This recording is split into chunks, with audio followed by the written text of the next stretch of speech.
Today is Monday, November 15, 2004. This is a meeting of the Franklin County Board of Commissioners. Cranky. Right? Morning, Bob. Pardon me? Kevin? Nothing. Some smart remark. Yeah, it was. Yeah, it was, but you didn't catch it. I wasn't. I'm sorry that I wasn't listening. Oh, I guess.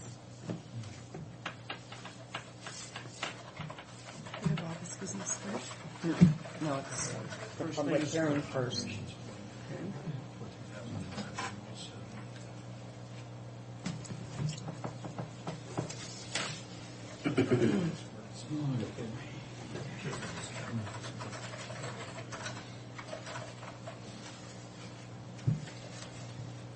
Bob, I have a couple of your signs in the back of my pickup.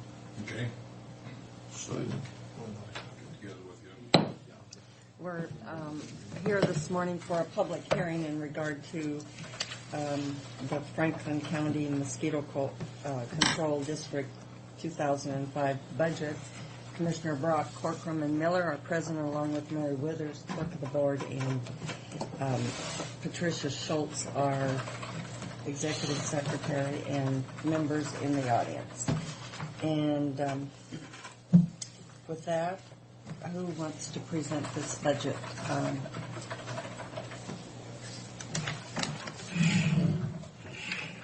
State your name for the record. I'm Brian W. Benner for the District Manager of the Franklin County Mosquito Control District.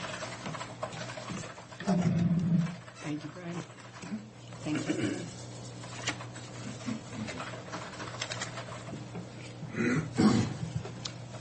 Pesky little mosquito.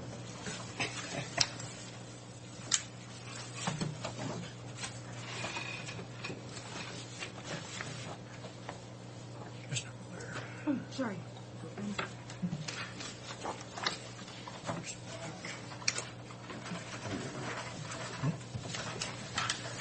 What I did was outline our standard operating procedures, our operations plan for 2005 for the Mosquito Control District, giving our the different things we do as far as our administrative activities, our field operations, mosquito survey, in other words, that's surveillance and monitoring on how we do that in the county. Also mosquito identification, especially for arboviruses, for vector mosquitoes, the different kinds of mosquito control measures and methods that we employ, mosquito larvicide applications, how we do our adulticide applications for adult mosquitoes. The kind of personnel that we need all have to be licensed under the Washington State Department of Agriculture. The kind of reports that we must generate every year. And then our standard operating procedures for arbovirus emergencies, mosquito-borne.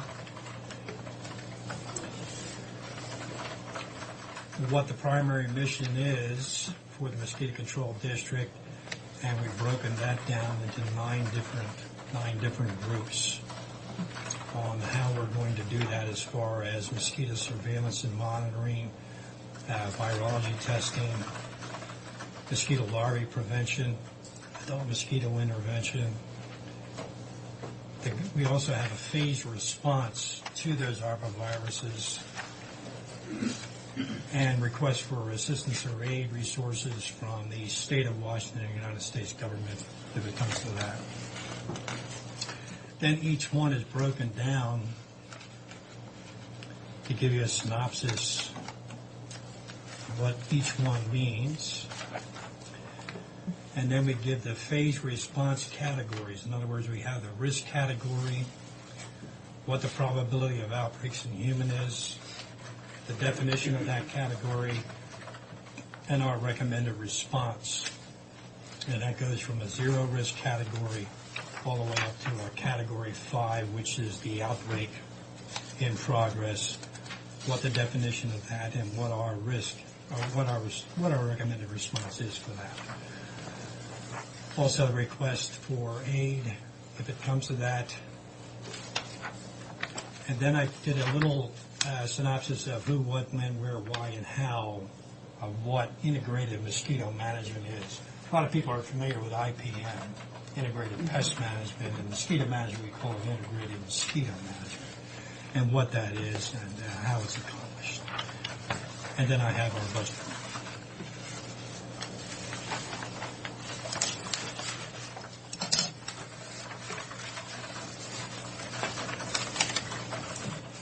I broke it down into what we definitely need the database. I'm working with Dan Borden of the county on that.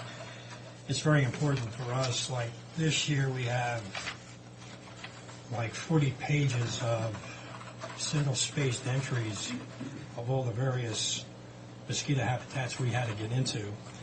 And I have to make a report to the state on that. It's probably going to take me 2 weeks or longer just to get through all that data. So with a database, we'll be able to do with a few keystrokes, we'll be able to do monthly reports, weekly reports, daily reports, and annual reports. So it's very, very necessary for us to have that kind of database availability. On the four-wheel drive vehicles, we can either buy new vehicles or surplus vehicles. We can lease vehicles on a municipal lease, where at the end of the 4 or 5 year term we own them for $1. So we can either do that, because I've looked at the Washington site for surplus vehicles, and from time to time there's some very good used vehicles on there with low mileage that would fit into our plan, where we need a 4x4 extended cab vehicle, half-ton trucks. Full-time licensed staff is very, very important for us. That only licensed staff can actually do the inspections and treatments of mosquito control in this state.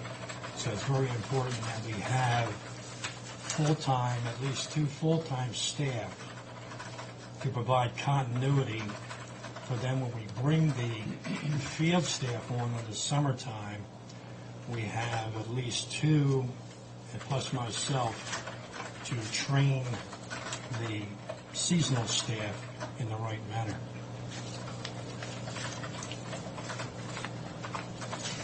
So I've put in for 2 full-time staff plus the manager, 4 seasonal staff working in the field, 2 drivers at night to drive the spray trucks, and a 6 months office staff member to help out in the office during the peak time. And for contractual doing the payroll, the mosquito control materials that I believe we'll need this coming year. And I did provide a list of those materials in this packet that also show you the rates that they apply. We do need 2 AT vehicles. There's a lot of places that we can only get into with an ATV. We even can't get into with a 4-wheel drive. We need to improve our larvicide application equipments with the Mariana backpack dust misters. We received 10 units from Benton County that they gave us. They were all Echo units, and out of that we were able to make 3 of them work. So we do need to replace them with reliable equipment. Adulticide application equipment. We need to purchase 2 ULV spray units that we can install on the pickup trucks. The gas-powered models, they have a 1-year warranty and service is available locally here. Monitoring units and GPS tracking and flow controls that need to be on that equipment are in the budget. And we need 2 handheld ULV spray units that can be, one that can be handled by an individual to do smaller treatments, backyards, and other treatments we can do along the way. Office supplies, and we do need to get some office furniture for our office. Equipment, we do need a laptop computer.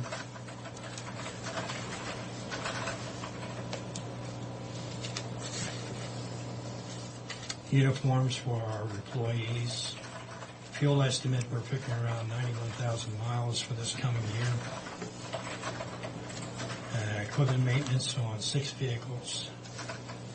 Contractual services for our surveillance program, where we're going to put out 10 CDC traps twice a week and do the virology testing on the mosquito pools we collect from the trapping, and that'll be done by the West Umatilla Vector Control District for us. Facility rent and excise taxes, telephone service for the office and the cell phones, and professional training at the AMC annual meeting and the Northwest Mosquito Vector Control Association. Our liability insurance and vehicle insurance and surety bonds this coming year will cost about $4,000. And for access needs that Pat is going to help us with and Steve will help us with for getting into areas we hadn't been able to get into. We do have those listed now, but we need to write the letters and get them sent out.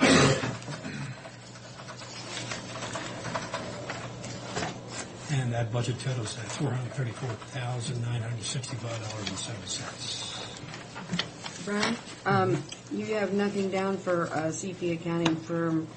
How will you meet those state audit I'm requirements? going to do it myself.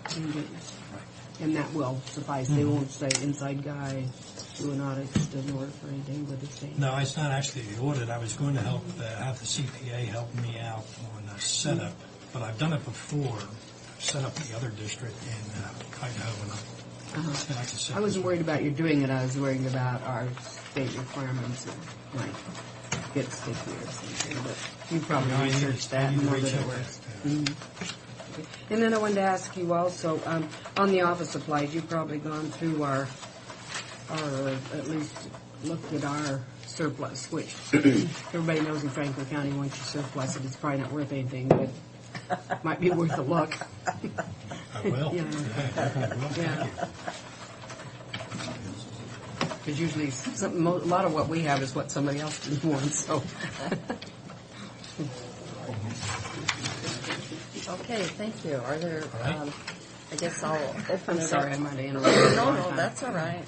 Can I show the commissioners and the audience the visual map so you can see some of the Certainly. sites Oh, yeah. that we've Sure. uncovered? Certainly. Now on this map,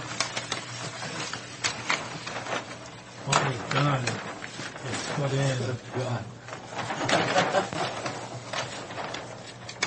in red is... Can the audience see that well?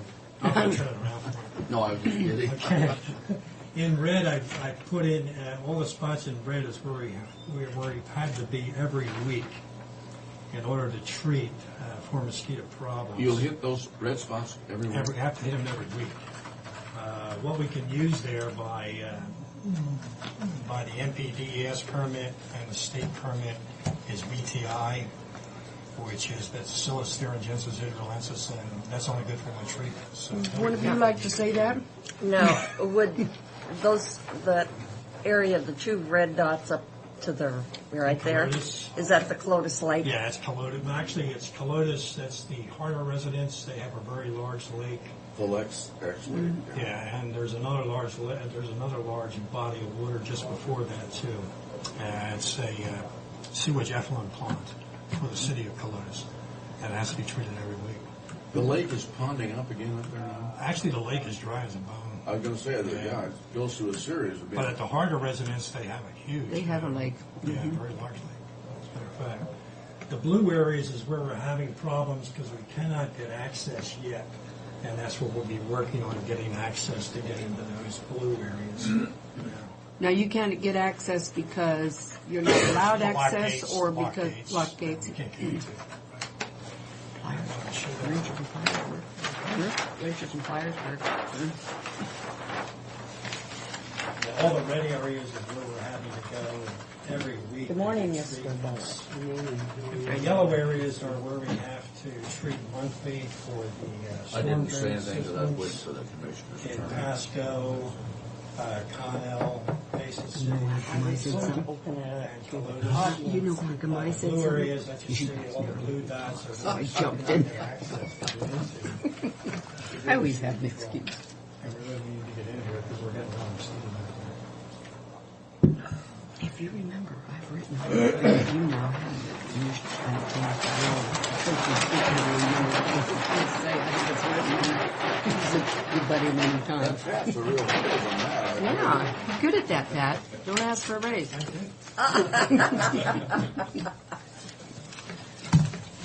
Okay, with that, That was a good map, Brian. That is very good.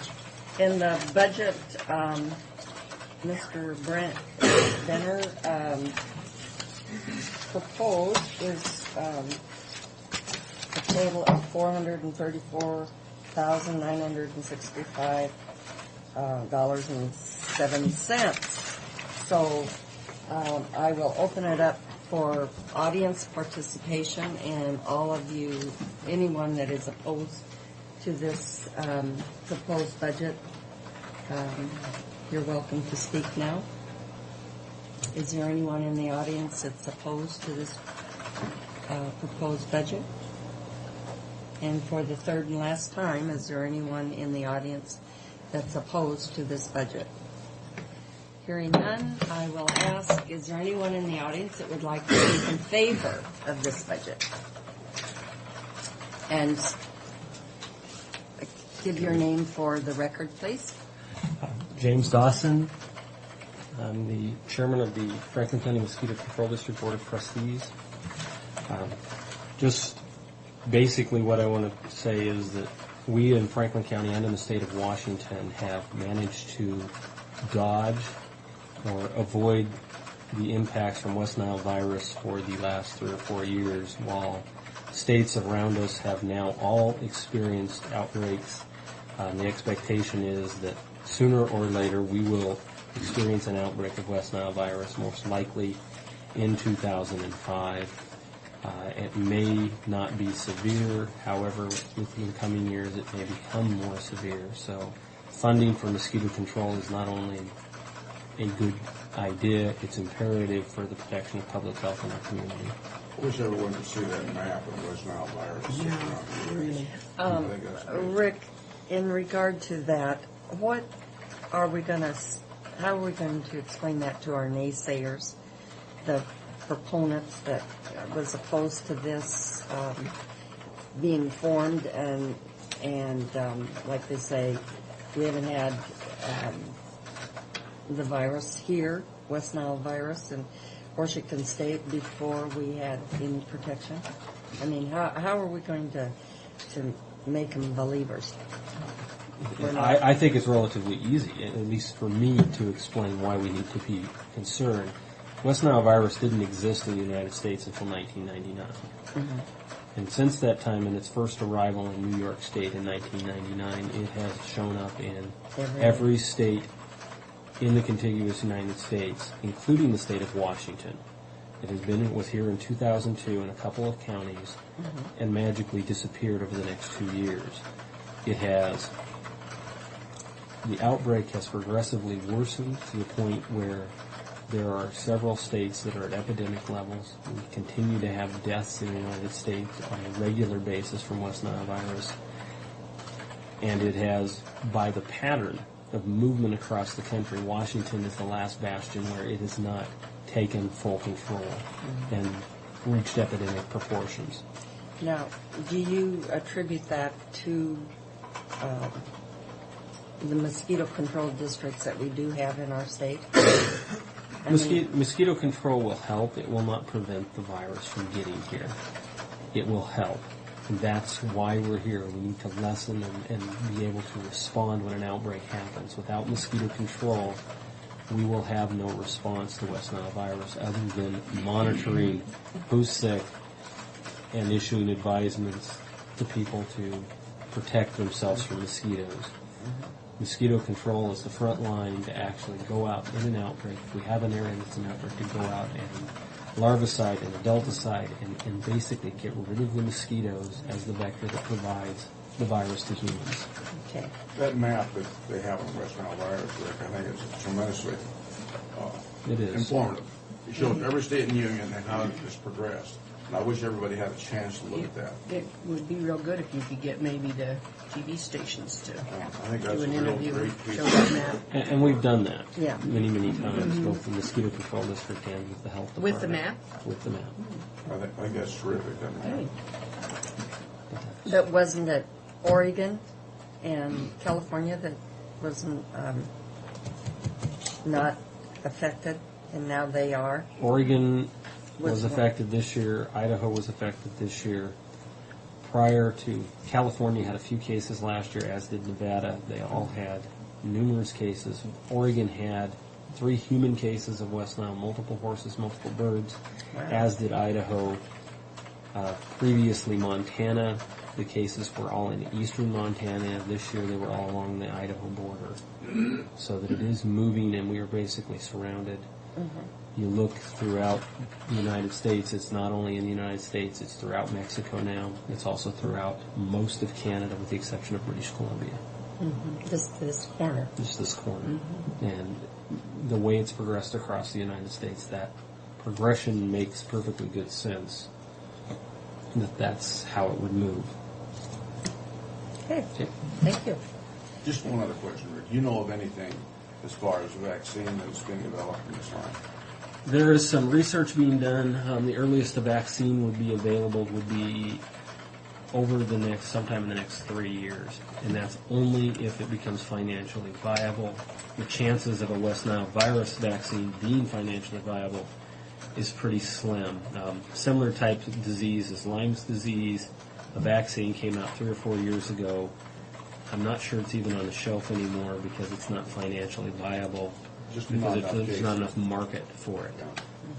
The belief with West Nile is some immunity is conferred, and how long that lasts for a person is unknown. There are many of the family of viruses, flaviviruses, that are out there and have circulated in the United States, and we still see sporadic cases, but we don't see epidemic proportions that we did back in the 30s and 40s when they first arrived. And West Nile may be the same. However, it appears at this point that it is continuing at a much higher level than those other viruses. When we look at the states that experienced West Nile in 1999 and early, they're still experiencing cases at relatively high levels. Okay. Thank you, Rick. Any more questions? I don't have any. Thanks, Rick. I'll ask for the second time, is there anyone else in the audience that would like to speak in favor of this budget? And third and last time, is there anyone else in the audience that would like to speak in favor? Hearing none, I'll close the public participation and ask if there are any other questions or a motion. I have no questions, and I would move that we approve the budget for the Franklin County Mosquito Control District in the amount of $434,965.07. I'll second the motion. All in favor of the motion? Aye. Aye. Aye. Motion carried.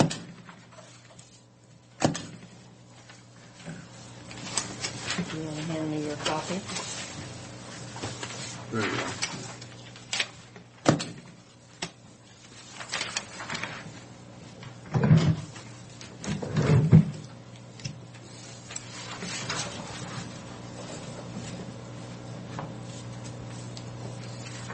Bob, these are special assessment districts outside of our current expense, so we're not having to deal with that in our current expense.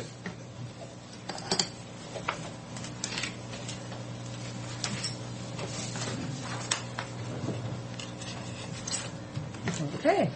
I guess you have a budget. And we thank you for your good work. Thanks. Yes, and this Good was report. a good report. I think we should put that with Mr. at least Dawson one has of our been with us file, from the beginning here. and I'll give you Hope my will copy. continue to stay. I don't know, somebody volunteered the other day to take over. I'm taking a look on it for you. I think it's Who volunteered? somebody's son. Oh, Who volunteered? Rick. This is Rick Miller. son. Talked about it in the middle of a soccer game. Those soccer games are very. Just trying to distract you.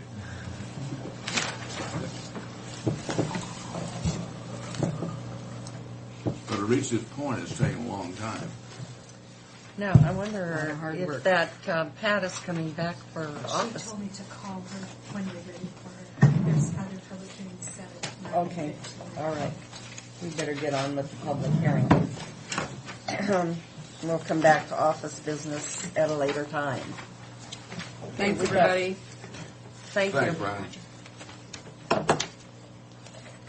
This is a public meeting. Public meeting this morning, Your partner in crime. He's disappeared. Boy, you have Gonna have to name a him real Gun cross again. to bear. There was no appeals to this one. There was not. Okay. No appeals. This Okay. was smooth sailing.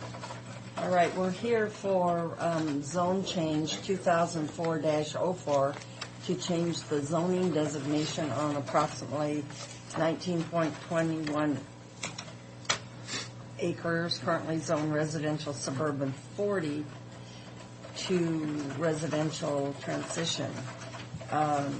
Commissioner Corcoran, Brock, Miller are present along with Mary Withers, clerk of the board, Greg Wint, our planner, and this is a public meeting with no appeal, so there will be no new testimony taken. Staff report is read into the record. Commissioners may ask questions of persons in attendance. Commissioners must act on the planning commission's recommendation verbatim. And if the commissioners want to alter the planning commission's recommendation, then a closed record hearing must be scheduled. So basically, What I'll do is I'll kind of give an abbreviated action summary here. sure. We have 19.21 acres, and one parcel is approximately 9.71 acres. Well, I'll go ahead and go right to this. This application is to change the zoning designation on two parcels that are approximately 19.21 acres. One parcel is 9.71 acres and is zoned RS40. The second parcel is 9.5 acres and is zoned RT, a 5-acre minimum lot size zone. The application proposes to rezone the 19 acres from RS40 to RT and RT to RS20, which is our half-acre zone. The land is within the Pasco urban growth area boundary. It is adjacent to other land zoned RS20 and is consistent with the urban area comprehensive plan. The Planning Commission reviewed this application on November 2nd and recommended approval with the 5 findings of fact. Again, as Greg previously stated, this is a copy of 2 of our maps. The one on this side is our future comprehensive land use map, and as you can see from the solid color, yellow identifies our low-density residential comprehensive land use designation. So any rezoning that we do in this side has to be consistent with our comprehensive plan. As you can see, there are some existing half-acre development along with our 1-acre development in the green. The blue is kind of a holding zone that has been historically designated as agriculture from years past, which being in the urban growth boundary, it was transformed into a residential transition holding zone. So any land use rezoning applications have to be consistent with this map, which this application is. I do have an aerial to show you from our 2002 flyovers. Again, this is the property in question. Here is West Vineyard Estates, which was developed in the early 2000s. If you hold that a little more sideways, I think the audience can see Oh, I'm that. sorry. Jared. Can you see it, Can you Frank? see that okay? Joe? Yeah, I still see it. The rezone development, this is the RS40 property, and then the property to the north is the RT, which is being proposed to be rezoned to RS20, which is consistent with the comp plan and the surrounding zoning of the area. So with that, staff and planning commission are recommending approval of the requested rezone to RS20. Okay, flip your map back. My question is, south of Argent Road, you've got 2 blue parcels there, but yet on the other map you show it all yellow. On this map? No, This map is our future land use. Okay, all right. This is what we're looking towards in the future. The city of Pasco and Franklin County have agreed to That that answers- basically everything in West Pasco is going to be low-density residential. Okay, that answers my question. Are there any questions from the board? I have none. Okay, then I would entertain a motion. I move that we grant approval of zone change application ZC 2004-04, subject to the 5 findings of fact. I'll second that motion. All in favor? Aye. Aye, motion I did. carries. The number? Huh? 5, or is this an ordinance? This is an ordinance. Did it again. I even wrote it on my computer. 15, 2004.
These maps are so nice. Dan switched us over to a new GeoMedia software and just an updated version of it. And there's normally the maps that you see on those ordinances the areas are hatched. There's a problem with the hatching, so we had to go with just a solid identification. So we're trying to work that bug out. So you can still see the underlying zone that has been changed from.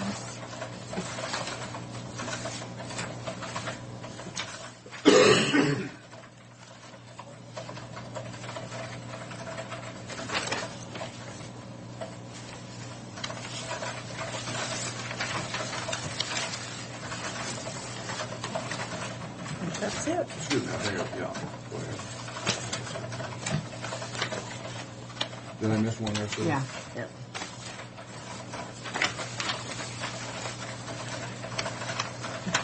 You see the cards? Big old Pardon? mosquito on it. Isn't that cool?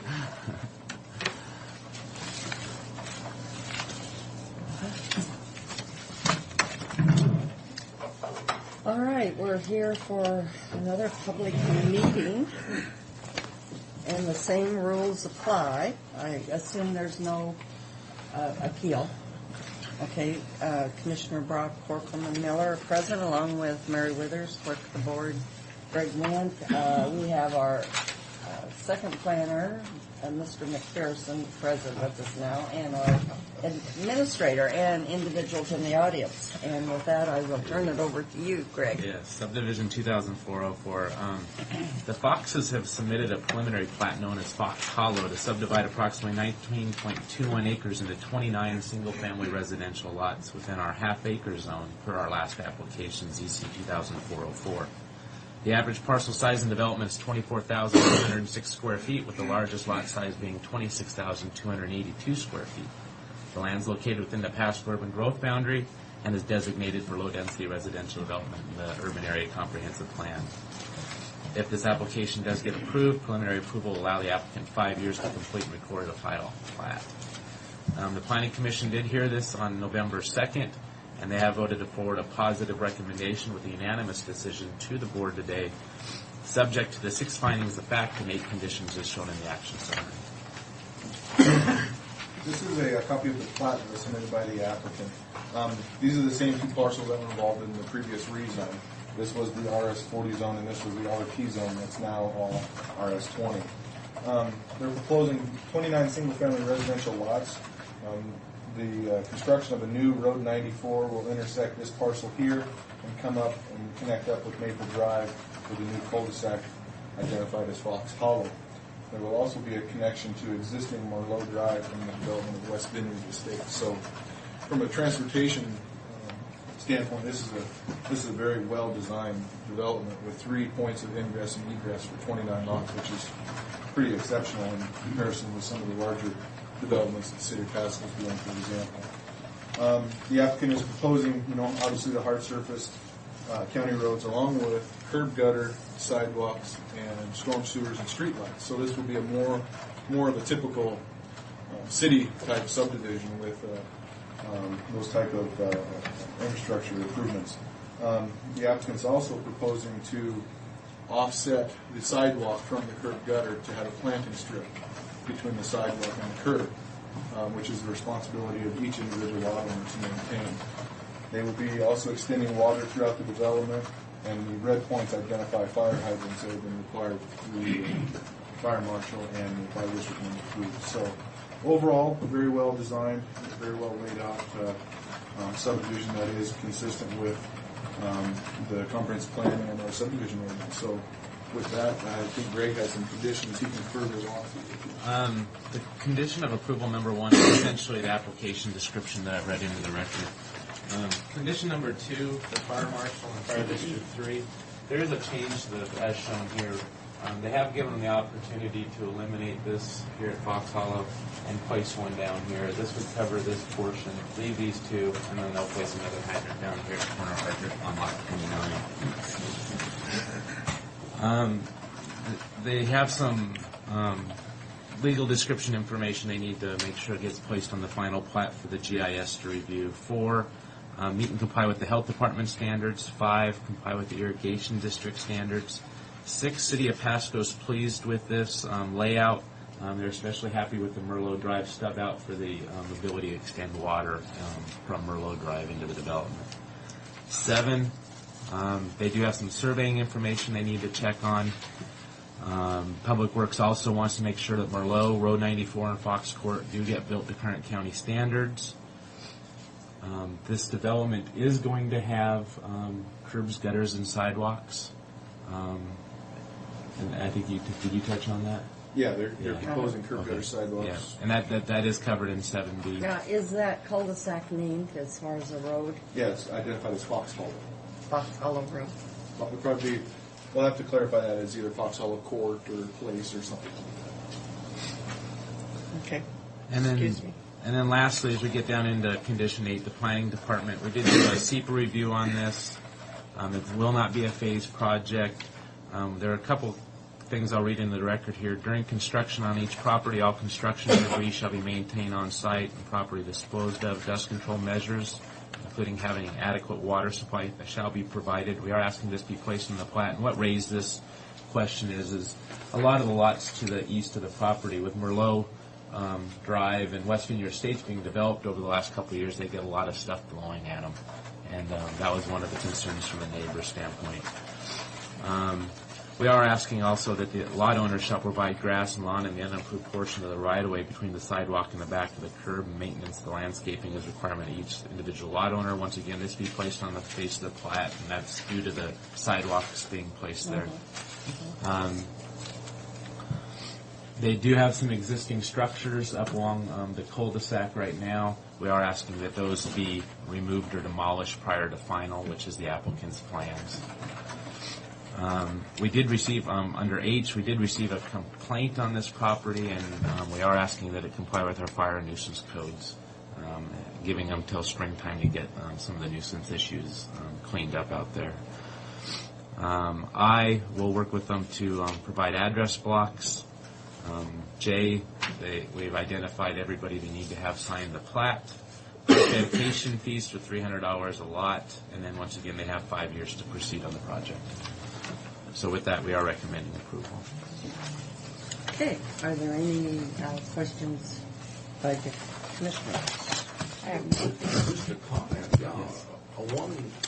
not being phased in, this is kind of a big time development dollar-wise here. Yeah, they've not talked to us about phasing at all, but they Just just a plan, second. they plan on coming in and just constructing the roads and going, and that's our Because understanding. they're looking at a lot of dollars to do that one. And they're proposing the streetlights, those sidewalks, the curbs, the gutters.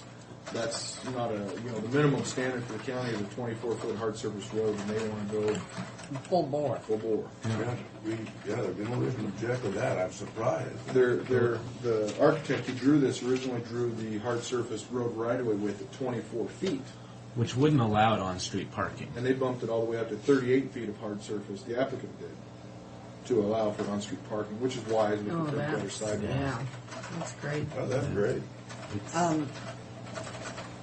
Did they talk about the price of the lots at all? Did not. I'm curious. My understanding, this is John and Deborah Fox, Uh-huh. Dr. Fox. Uh-huh. My understanding is that they will have some covenants, and they will be kind of the architectural review committee that approves the building permits as they come in for each individual lot. So this will be my feeling is it would be an upscale, nice. It should be consistent with the Yeah. West Vineyard Estates type Yeah. homes, hopefully. No, I'm sure they will. When you get that kind of money tied in. Oh, sure. Yeah. They're going to have to be upscale. Yeah, you got to recoup that cost. You bet. You bet. Are they going to have any kind of entrance signage? gate?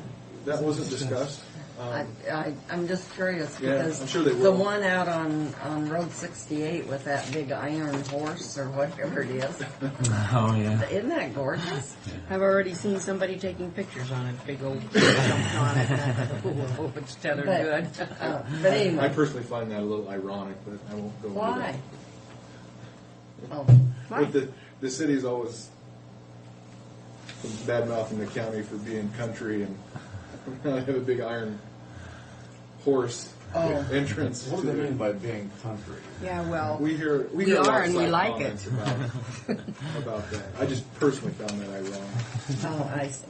Well, I thought it was beautiful, but It is beautiful. I think it's very, and they're gonna have waterfall feature there. yes, yes. has anybody shared with the city that they too are country and there's no doubt about it? Okay, that's all the comments I have. Do you? I have none. Okay, I would entertain a motion. I haven't had time to make all my comments yet. Well- I'll go ahead and make a motion. I move to grant approval of subdivision application SUP 2004-04, subject to 6 findings of fact and the 8 conditions. Is there a second? I'll second. It's 5:14, Mary. Aye. Well, just wait 1 second. I'm ready to. You haven't been asked. I'm ready to. All in favor of the motion? Aye. Aye. Pardon me?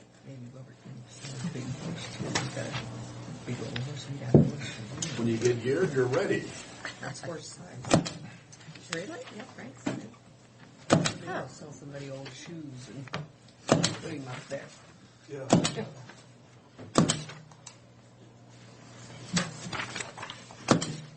Now comes the brag session.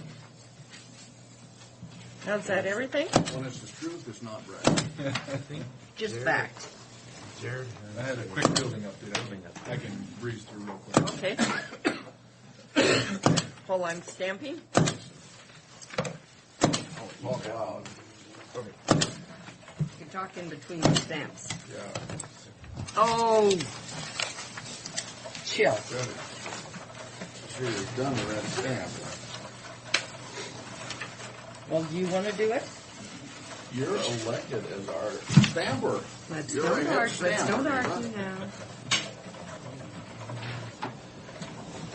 Told you. Always on your toes with these two. Yeah.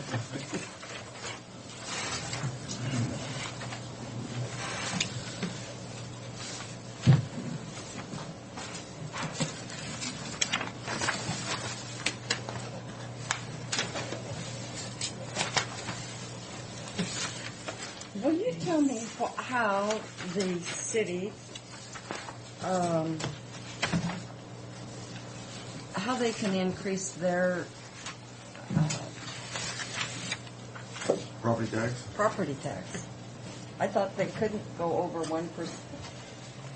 I don't Is have it because they have that percentage banked? But I thought that did away with it. No, I think their banking is what they're relying on. But I thought that did away with it. I mean, that is I think the wonderful if they banking- can do that. I think the banking was the hedge against the 1%, I believe. I wish Steve hadn't left. Call him back. I And thought they then the reduced park. their, Pardon? I thought They they reduced reduced their They have. levy, yeah. Their levy. But that's when they were banking. See, Let's now they can ask come Steve back and they about raise it. They had banked that in the past. As I understand, they can come back and utilize it now. And This is that's my- something that we as a county can't do? We didn't ever bank anything here. Oh, okay. And we've been at the maximum for Gotcha. years in the 70s. They could bank from what they could take to what they were using, I guess, and that was considered banking. Now they can come back and utilize that now, and apparently that's what they're considering doing. But I mean, you need to get somebody like But they're Steve. still, Sure, yeah, I but don't they're understand. still reducing their. 3506. 3506? Steve's is 3508, but the direct to the office is 3506. Nobody's home. 3508 then? Yeah, do him. Okay. Well, this is so- our billing report through the month of October. And year-to-date through October, we've taken in 331 permits and received in $210,099 in revenue with $22,225,552 in cost of new construction added to the tax rolls. For the month of October, we took in $16,543 compared to $29,000 last year for the month of October. If you turn, I'm looking at the You go to the front page here. yeah, the front page. And if you turn to the last page, the very last page with the pie chart, excuse me, the second to last page, which is the bar chart, The bar chart. the bar chart. Okay. Last month I spoke that October into November is usually one of our busier months. It consistently has been one of our busier months. Not as high as I'd hoped to produce, but still up there. So we're hoping to get as close to our $250,000 projected revenue as possible. As of last Wednesday, we brought in $216,521, which is identified on the weekly breakdown.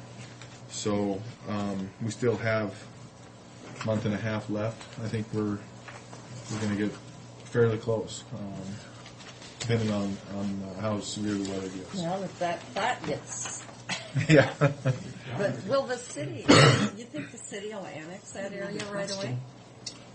As soon as There's not. Oh, Greg took it. There's not too many.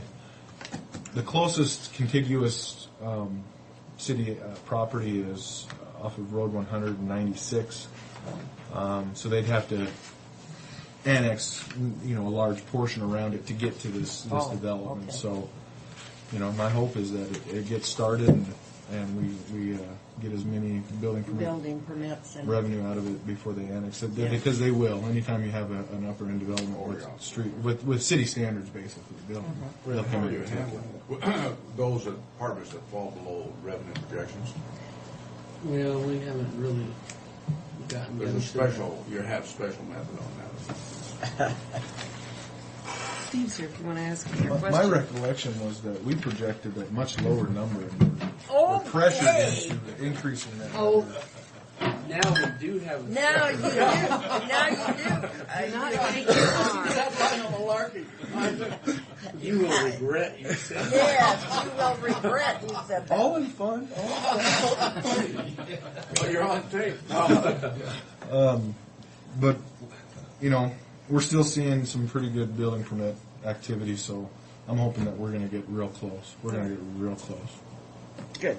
All right. Our question, Steve, was how is the city increasing their taxes like they are? Annexations and new construction. What about banking?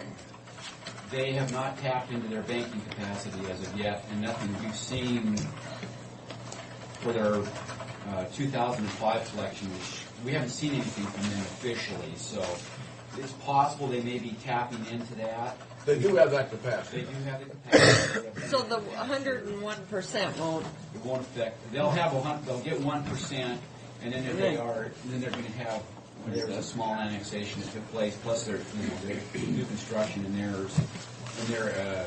jurisdiction, as well as it may be possible, or they may be going into that banking capacity. Now, I don't know that they are. but it sounds like they're lowering their levy I by don't- 27 cents. Yeah, Boy, well, the banking amounts to what they could have gotten against what they in did past take, years. and the rest they put in the bank to use It's later. basically laying there, you can pick it up sometime down the road. Yeah, I'm sure to ask about our banking program. Yeah. And that's all I had. If you had any other questions. No. Thank you, We'll Jared. be talking to you later. Thank you, Jared. Thank you. Or did he?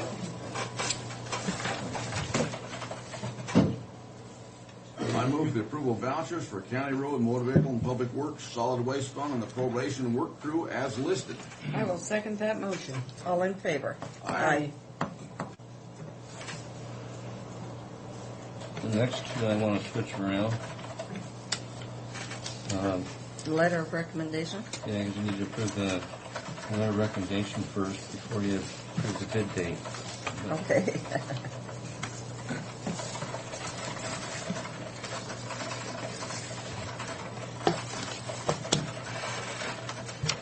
And basically, we're asking to reduce the bid dates from 21 to 18 because the work is dependent upon getting stuff done now, and we're running behind, and every little day is going to help, so it doesn't become an emergency. And keep our costs down. Okay, would you like to make a motion? Yeah, I was just waiting Mrs. until we Miller? finish signing it. Okay.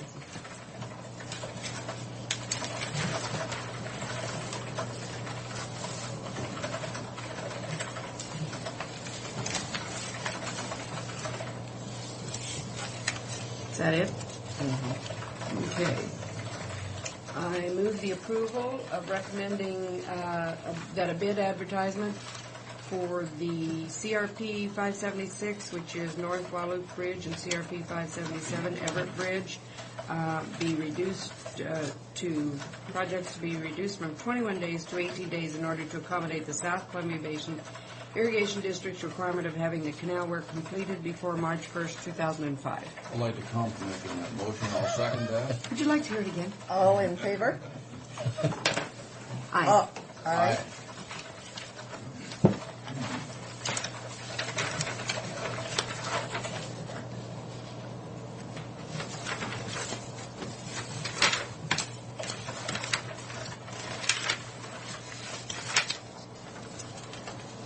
He's got another one.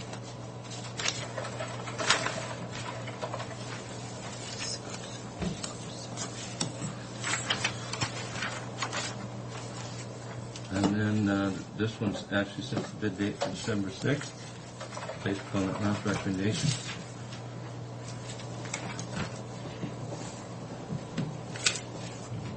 I move that we send a notice to contractors that seal bids will be received in Franklin County courthouse or annex until 9:45 a.m. Monday, December 6, 2004, and then will be opened and publicly read for the construction of the improvements that have been described. Is there a I'll second? that motion. All in favor? Aye. Aye. Moving right along.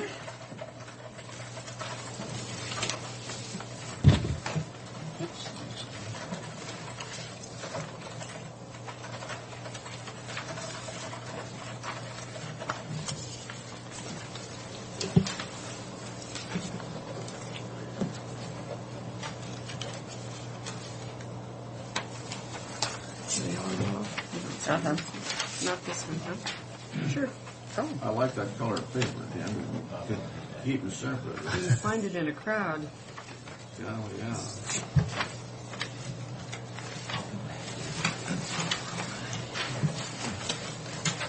Bob? Trying to figure out what you're going to be doing? I'm sorry? Trying to figure out what you're going to be doing? Sit back here and watch just before I bowl. He's going to be mediator between these two. Keep them in line.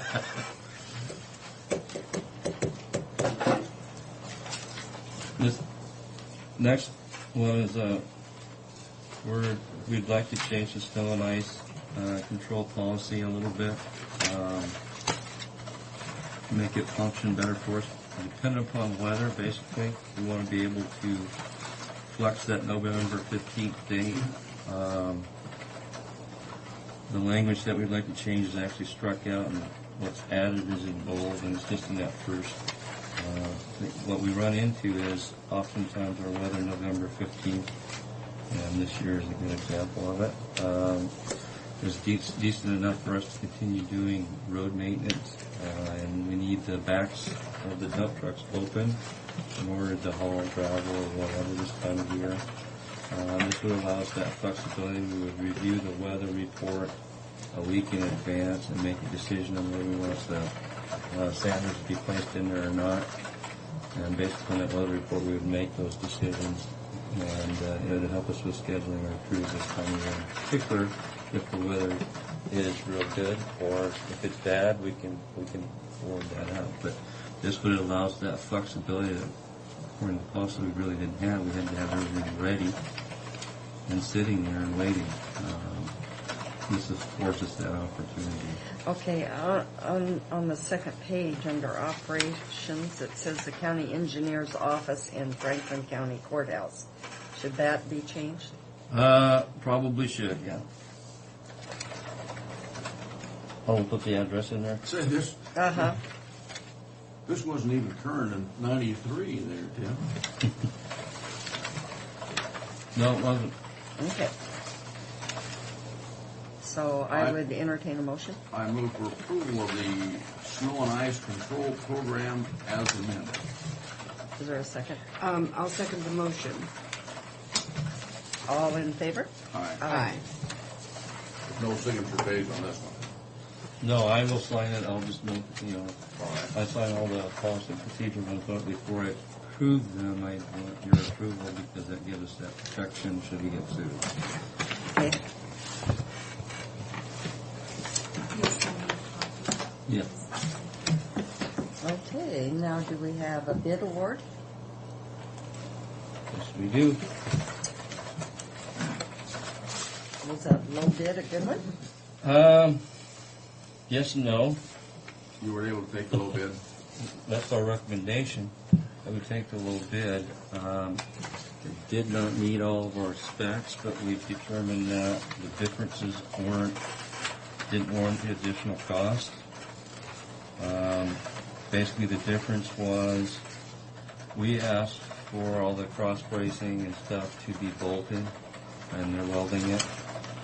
It didn't warrant, in our minds, it didn't warrant $8,000 per unit more to have it bolted or riveted versus welded. Well, we won't run into any problems with that, will we? No, A good weld job. Well, we wanted bolted because we had some trailers that were welded and they kept breaking. The weld. But Williamson brand pup trailers have been around for a long time and have stood the test of time, so we were willing to take that risk for the $8,000 per unit. That's $16,000 total. We can do a lot of repairs for that, if we have to, which we don't believe we will have to. Okay. I move we award the bid on pup trailers to Freedom Truck Centers Incorporated as per the attached sheet for a total amount of $56,854. Second. All in favor? Aye. Aye.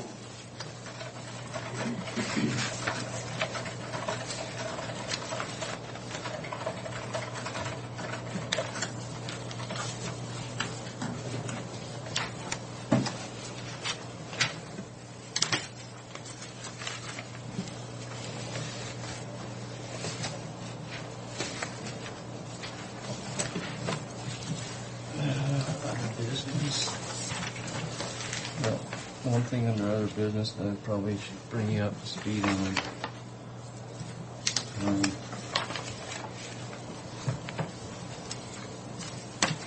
What Ross thinks he's trying to do Who to us? Who? Ross, Benton County. Oh. You mentioned this before, didn't Right. you? This first sheet, basically, we've had the subcommittee through Benton Franklin COG going over the distribution of federal aid funds to, because now our funds go through the MPO rather than straight to us, and how that's going to work. And we've come to several agreements. One is that whatever money comes to Franklin County through the COG, we're going to continue the same process where we offer the small cities to buy their share, just like we've always done. Are we going to lose any funds out of this when it comes to That's where we're headed. okay. In the past, if you look on this first sheet, where the 416 for Franklin County, Yeah. we got the rural minimum, which was 302, which was what we were getting at the time the new act in 91 went in effect. That's in federal law. And then there were the flexible funds that were distributed based upon population. Now, those flexible funds included the population of the state of Pasco, and that's why we got 113,000. We chose not to share it with the urban area, so we've been making out in the past. That's just the way it's been. We had that option. Right. It came straight to us, so we had control, and we didn't. We chose to keep it in the rural area. Option 5 is what the COG put together as what they felt the most reasonable and equitable way to distribute the new funds. You said option 5. Option 5. There was 3 or 4 other ones that our committee has discarded because they didn't These make aren't sense. numbered. No, this is number option 5. The next one is 5. See up there in the black. Okay. 2 through 4, our committee said one was based totally on mileage, one was based totally on population without minimums, all that stuff. This was the COG staff's attempt to say this is probably the most fairest and equitable way, and it was presented in our first meeting. This is where I said we were going to lose about $50,000. If you look at the center of the sheet, we're rural county. If you take the 302 and give that to us, and then the what they call rural urban, which is 823, is distributed based upon population percentages, whether it's rural, Franklin, or Benton, and Tri-City urban. Our share is 6.64 of that 823, which comes to 54,000. Added to our 302 minimum, we get 357, which is where I said we were going to lose 50 grand. I said at our meeting that I didn't believe that was fair and equitable. We need to consider road mileages in that. The next one is option 6, and this is the one that I had COG go back and put together. And they basically split those flexible funds, that 823, based upon 80% population, 20% on functional class. And if you do it that way, urban people lose 70K, we lose 10, and rural Benton County makes up 80. Gains 80? Gains 80. I mean, in the last one, they gained something less than that. What was their status quo?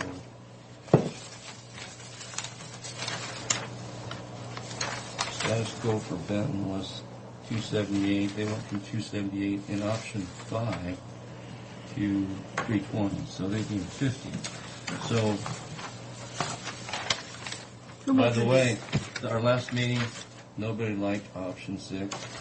It wasn't something that everybody was willing to go with. Now there's an option 7 that Mr. Ross Dunphy has put forward. He wants to do away with any consideration of the rural minimums until you've figured out from criteria where you're supposed to be, and he wants to split everything 50-50. 50% population, 50% miles.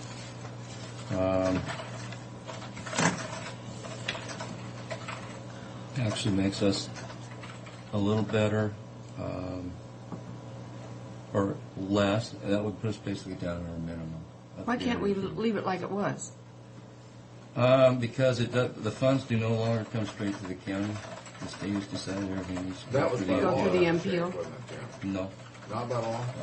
What They changed? decided that they probably shouldn't have been doing it that way all along, and they wanted to be consistent throughout the state. So they're Because we were kind of the lone ranger on that thing. the MPO, and we've already agreed that once we decide how much actually Franklin County deals with, we're going to deal with it the same way we've been dealing with. Franklin County be the lead. We'll purchase from the small cities and that sort of thing. Well, how are we coming out on this? Anyway, I have a meeting with Ross at 1. Basically, the straw poll at the last meeting, which was Friday, basically said option 6 or 7 is what the cities are willing to go with. I don't think 7 is an option for us, but they threw a caveat on there that will help us is 6 or 7 with a $10,000 maximum loss. So over time, the most we lose at 8 years, $10,000 until it comes back into play. So phase it in. Phase it in. I think that's our best opportunity to go after that. We'll still be down there, but we'll do it. I meet with Ross at 1 to try to come to consensus on the rural split once it's split.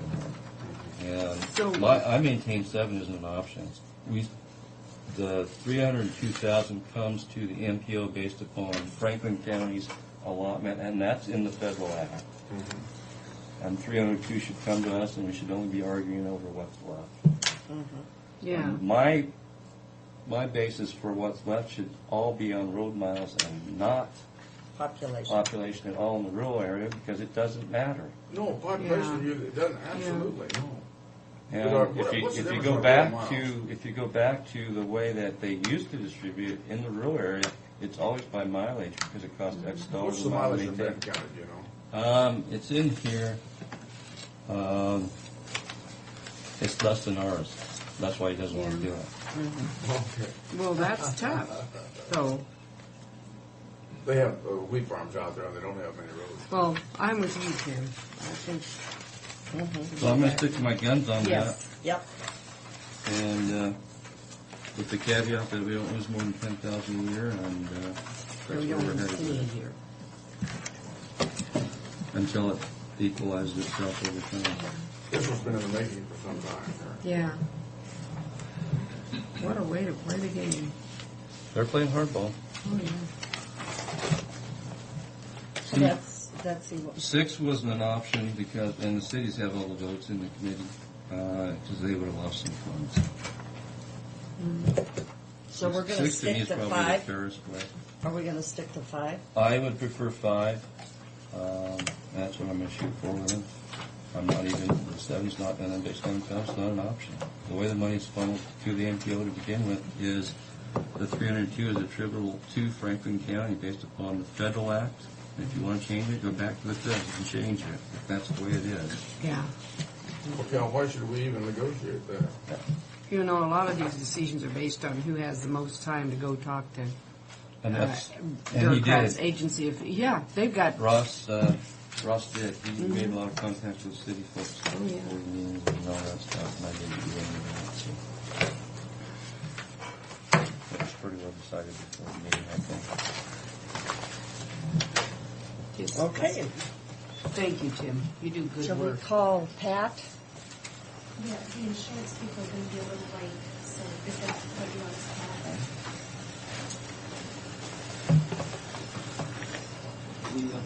Why are we See you, even Tim. going over Thank this you. insurance? I don't know. What do you hear from your boys?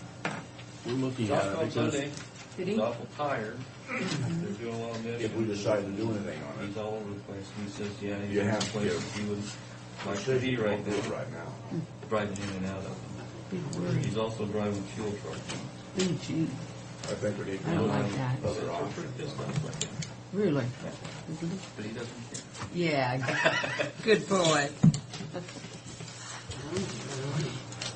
And then John's supposed to be back for Thanksgiving. 10 days. Oh, good. It's, I'm needs to assuming be this is not changed. over property insurance. Huh? This is not over property. Property insurance. Is it? Quick, here they come. I don't know. Property. The insurance people, you know, our next. Well, I mean, I think that Steve should have been here. Was he invited? No, I don't suppose. Who should have been? Steve Lowe. Oh. Yeah. Hi there, Neil. Or also the risk pool. Somebody from the risk pool should have been here. Well, we don't have to be. I mean, we're- Well, I'm not happy, so. Good morning. Would like me to? Morning. Pardon, is he available? Pardon me? Would you like me to call to see if Steve's No, it's too late. So let's go on with the agenda. Mary 516? I move approval of the consent agenda. I'll second the motion. All in favor? Aye. Aye.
Are we not finished with you? No, sir, Not quite? not quite.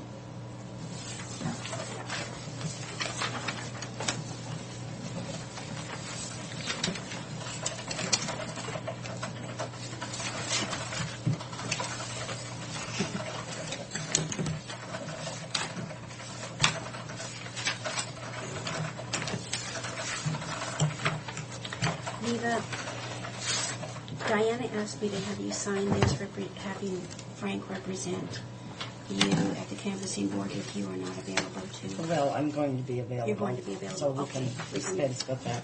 All right. I don't get the opportunity to be on the campus. You don't. And you can't even stand in the background and look. Kind of makes you want to cry, doesn't it? Yeah.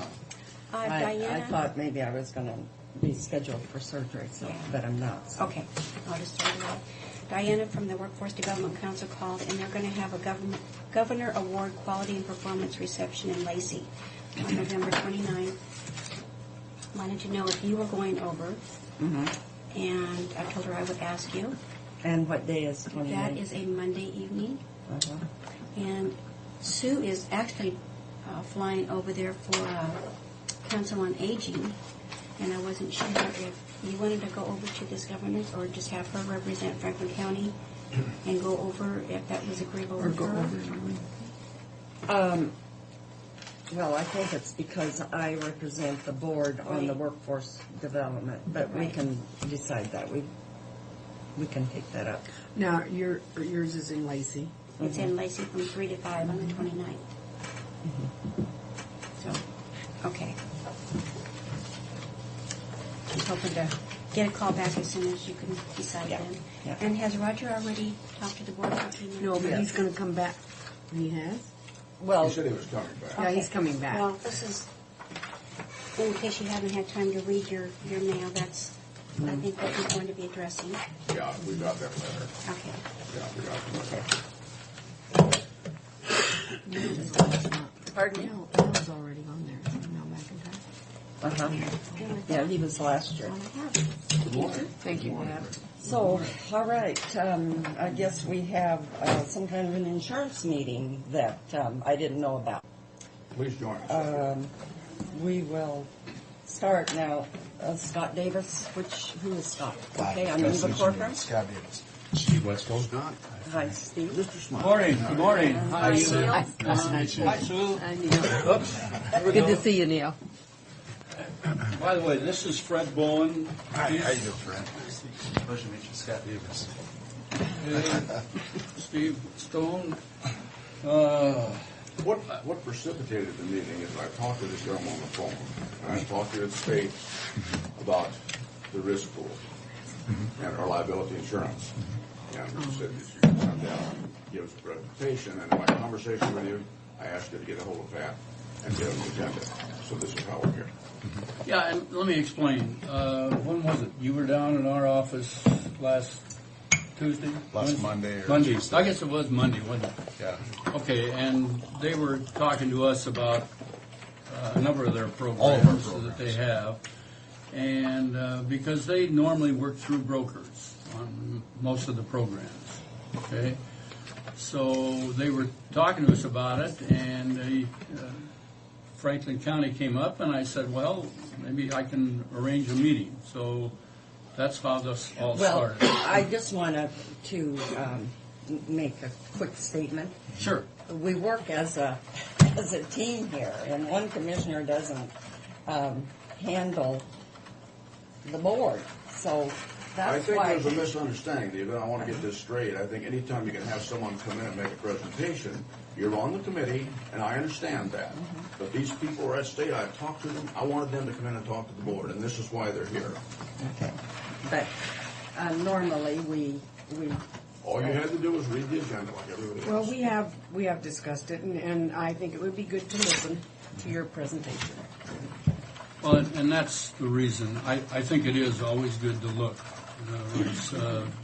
We used to do all of the county's insurance many years ago, and again, you had an opportunity to change and do something else, and Well, we're just looking at back in the 80s, when the market was hard and there were lots of entities that were bare. That's right. City of Haskell, I think, was in 88. We're pretty No, I close don't- to it. No, we had them covered.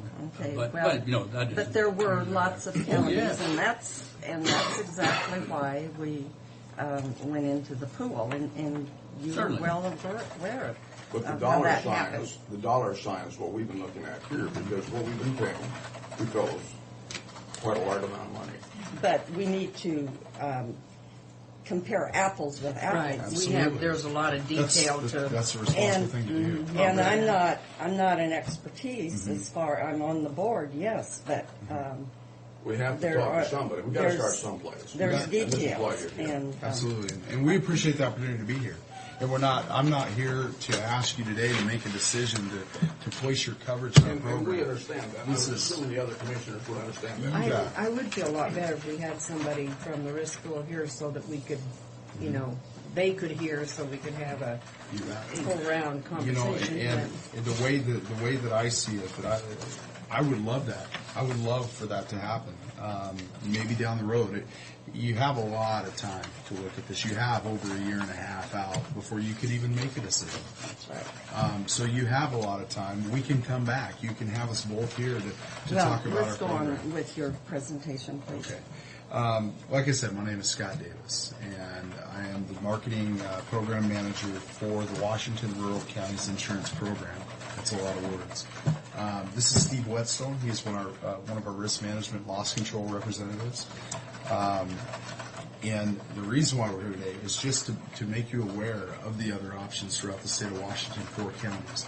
And as it sits right now, there are 2 options. And I'm here to talk about our option. And we are a one-stop shop. What that means is when the members of our program, which there are 8 counties, they get their property coverage here, they get their liability coverage here. Every piece of insurance that the county would need is under one roof, and that's through this program. We got a breakdown from Grant County on the cost of Grant County, and it appeared on the surface that they were paying more than we're paying here. And this made me wonder as to how you got a group of 8. Okay, we have 8 members. We have, let me see how good my memory is here. Ferry, Stevens, Asotin, Wahkiakum, Lincoln, Whitman, Grant, and there's one more. Not Adams. Whitman, Adams. Columbia County. No, Columbia County gave notice to join the program, but it's Ferry, Stevens. Is Columbia County Grant. coming in? They gave notice to join the program. Okay. They're currently in your folks' program. But anyhow, there's 8, and I do have a list. It's out in my briefcase, which I also left my business cards out there. But the majority of those counties were never in the risk pool to begin with. Whitman County was. Just recently. Yeah. I mean, they haven't been in very long. Let me. Well, I just want to explain. They were under the Canfield program before. Canfield. Who was? Ferry. The counties. Yeah. Stevens. The majority of the counties you just named. Yeah, they've Your all been new part of this program. people are Whitman and what? Whitman. Just Whitman. Yeah. The rest of them were under the other pool at the time we formed the risk pool. Okay. And If I can just continue. Yes. Let me just make it so that you understand. They are with Canfield. Yes. Associates. That's right. That's I know. right. Let me back these up two here. gentlemen are. Let Okay. me All right. just back up real quick. Okay. Canfield and Associates, we're a third-party administrator. Basically, how that works is we're not a government entity. We're a private. I mean, no bones about it. We're a private for-profit company. We're here to make a buck, and we do that by writing new accounts. I mean, there's no sense in putting it any other way. We have a board of directors that we answer to. If our board of directors, which are county commissioners, county representatives, that make up, everybody in our program is on the board. Every account has a say in the way that their insurance is handled. We answer to that board, and if that board's not happy with the way that we're administering the program, Excuse me, Bob, can you hear? if they're not happy with the way that we're administering the program, they find a new administrator. That's the ultimate thing to hold us accountable. And backing up just briefly, we have a city's program, this county's program, a small school program, a large school program, a nonprofit organization program, and an organ school program. In all, and just back up on the nonprofits and the organ schools, The programs that we have in Washington, we insure 580 public entities throughout the state of Washington. We know what we're doing when it comes to insurance. We've been around since 1985. Since 1985, we've taken 3 rate increases ever. We believe, the biggest thing that we believe in is a stop-loss policy, and that's through St. Paul Insurance. That caps, yes, that's the biggest part, and that's currently, I don't know if your current program went to a stop-loss, but since 1985, the route that we've taken is to explain it the best is we're going to have the dice. So we're going to roll the dice. And we're going to say in this program, and keep in mind this is just for example. We're going to see $1.5 million in self-insured claims this year in this program. So we rolled the dice and we said, okay, that's all that we can afford to lose. We don't want to have to go back to the members. We don't want to have to reassess the members. So let's just cap it at $1.5 million. Let's take that $1.5 million, budget it out with all the members, and it's fully funded. Okay, what do we do to ensure that we don't lose more than that? We purchase a stop-loss policy, and that's through St. Paul. It's up to $20 million per member. So we've capped our exposure at $1.5 million. We're not going to go back to the membership and reassess them. Whitman County, who just came from your current program, they joined our program over a year ago. They were just reassessed on your most recent reassessment. Their portion of that reassessment was $545,000. They pay $86,000 a year for nothing, and that's just on their liability. Okay, so they buy their liability through your current program, and then they go on the outside market and purchase the property coverage. Here, you get everything. And in addition to just the property and liability, you also get risk management services that are unparalleled. You cannot find, we have the only mobile firearms training simulator anywhere in the nation. We bring it out here, we train every one of your sheriff's deputies through the firearms training simulator. It costs you nothing. Anytime you want sexual harassment training for every employee at the county, we come out here and do it. We sit down. You don't have to go to a regional workshop. We come here to do it. If you want evaluation training for your department heads on how to evaluate employees properly, if you can possibly imagine an area of risk or exposure, we have a workshop available for that. We have an EVOC, Train the Trainer class, where we bring in all the counties every year and we train. It's a Train the Trainer program. The sheriff here picks one deputy that he wants to be the trainer for EVOC training, which is Emergency Vehicle Operation. It's a COP acronym. And that person is now the person that trains every deputy every year here at the county. That costs us a substantial amount of money. So yes, we are an insurance program, but we're more than that. It's a risk management program. Right now, I would say, and I'm not here. I have nothing negative at all to say about your current program, but I think that we can offer you far more than what you currently have. For the same dollars or less dollars? We'd have to quote it out to sea. You'd have to quote it out to sea. In this program, it's not just about price. Now, here's the other thing. Since 1985, keep in mind we have 580 public entities. Since 1985, we've had 2 accounts ever leave our program. I think that speaks volumes about what people think of our programs. And it's because of the stability. It's because, obviously, number one, it'd be price, or else people wouldn't be leaving. So I would say, yes, we can more than likely save you money. But it's also the service and the workshops that you get and the training you get. And it's just personnel issues. You have an issue with an employee here at the county.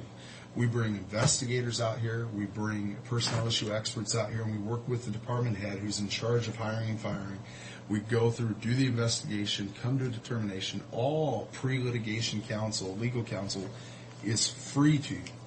And that goes for the same on any type of pre-litigation counsel. It's part of the program. And it talks about it in this pamphlet. If you'd like a copy of What that. is the deductible? The deductible is $1,000. Now, when it comes to, say if you do have an issue with an employee and you terminate the employee and he or she sues for wrongful termination, well, all of the investigations, all the legal counsel is all free up until the point until the claim is filed for wrongful termination. At that point, you would have your deductible, and that's $1,000.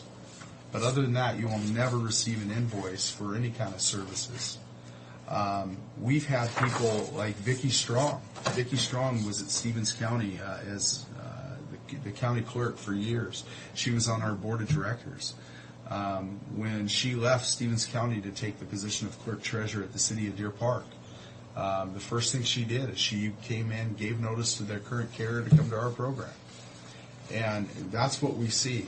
When somebody goes to another account, another city, another school, the first thing they do is, where do we have our insurance coverage? Because when it comes to employment issues, anything, coverage, they know that we're going to take care of them. We have 82 employees. We're right there in Ephrata, Washington. We have in-house claims. We don't farm our claims out to adjusters. We have in-house adjusters. Everything we do is in-house. We have in-house attorneys. We have in-house risk managers.